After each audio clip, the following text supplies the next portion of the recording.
What's up mga kabayan? Welcome back dito sa aking channel, Jason's Escapade Ideas. Para sa mga susunod pa mga videos, mga travel tips, travel vlogs, food vlogs, at mga gabay sa pagmamaneho sa kalsada, just click the subscribe button and ring the bell. Mga kabayan, ngayon po ay nagdadrive tayo ng long drive. Disclaimer lang po mga kabayan, hindi po ako professional driver, hindi rin po ako driving instructor. Yung mga tips ko pong ibinibigay sa inyo ay base lamang sa araw-araw kong pagdadrive sa kalsada. Okay mga kabayan, ngayon ay naglo-long drive ako. Long drive, siguro 5 to 6 hours long drive. So, ang topic natin ngayon ay may connect dyan.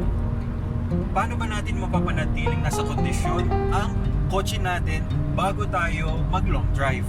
Okay? So, igayak nyo na mga papel at ballpen at isulat na ito ang mga tips para sa paghahanda sa Malayuang Byahe or long drive.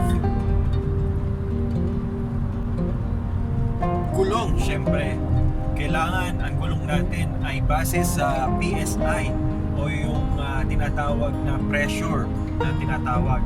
Halimbawa, itong sasakyan ko Mazda 6, 32 PSI lang, up to 35 PSI lang yung nakalagay doon sa kanyang leaflet or reference. And then right after nun, kailangan ng gulong tiyakin natin na hindi siya pudpud, kasi may tendency na baka sa long drive natin ng 5 to 6 hours long drive ma-flat siya. So hassle pa yun para sa atin. So yun ang tip number 1, gulong. Tubig sa radiator. Kailangan yung tubig sa radiator ay palaging puno. Okay? Kung may bawas to, kailangan siguraduhin natin na puno ito. Kung puno man ito, siguraduhin naman natin na nagsisirculate yung tubig ng radiator o yung coolant na tinatawag para hindi siya mag-overheat. Para hindi siya mag-overheat. Yung gauge natin nasa between C, cool, and H. C and H, dapat normal palagi ang ating temperature gauge. Yun yung may kinalaman yung tubig o yung coolant na tinatawag. Dapat, syempre, meron tayong enough gas. Kung wala tayong mapapaggasan o walang gas station along the way, kailangan siguraduhin natin na enough yung gas natin sa 4 to 5 hours o higit pa na travel.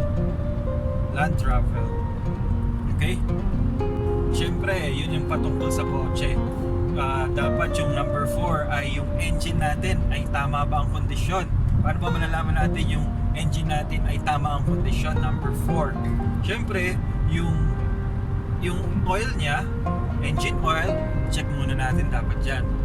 Kung kailangan na bang palitan yung engine oil o ganun pa rin yung kanyang engine oil. Kailangan ba natin palitan ng engine oil? Kasi minsan sobrang itim na, nakaka-apekto rin yan sa ating biyahe sa long drive. Engine oil, tapos yung steering oil, kapag automatic kayo may steering oil, tapos merong mga brake fluid, yun, kailangan lahat yun ay tawag nito ay nasa enough na kondisyon, lahat yun, lahat ng klase ng oil na ginagamit natin sa automatic o sa manual na sasakyan o kotse. Number 5, ito ay patungkol sa ating sarili. Kapag alam natin na maglo-long drive tayo kinabukasan, syempre, kailangan natin ng maayos na tulog para hindi tayo antukin sa biyahe. Enough sleep, siguro 6 hours o maximum 8 hours yan kung kaya natin bago mag-drive kinabukasan. Syempre, kapag sa umaga, kailangan kumain tayo ng breakfast. Kailangan kumain tayo ng breakfast para may laman yung ating tiyan sa pagbabiyahe natin. At kung magbabiyahe naman tayo, kailangan may biyahe tayo mga gamot o yung mga first aid kit. Napaka-importante ng first aid kit habang mag-long drive tayo. Siyempre, yung sa long drive, hindi natin alam, baka mahilo tayo, sumakit ang ulo natin, hindi natin masabi kung anong mangyari sa ulo. Kailangan meron din tayong dalang tawag nito, first aid kit. Kailangan natin yung mga tools.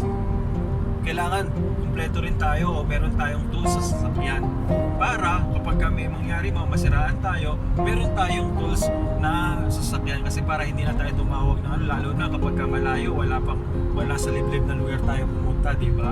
Mga disyerto, ganyan, pagdating sa Saudi o sa Pilipinas, yung sa mga bundok kung wala ganong tao, so kailangan meron tayong tools. At syempre may baon dapat tayong pagkain para hindi na tayo bumili o mag-stop over sa mga gas station.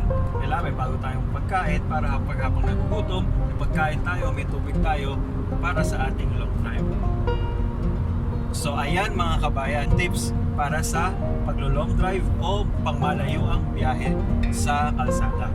Ngayon, isa-isahin ulit natin at i-review natin tips natin para sa long drive.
So ayan mga kabayan,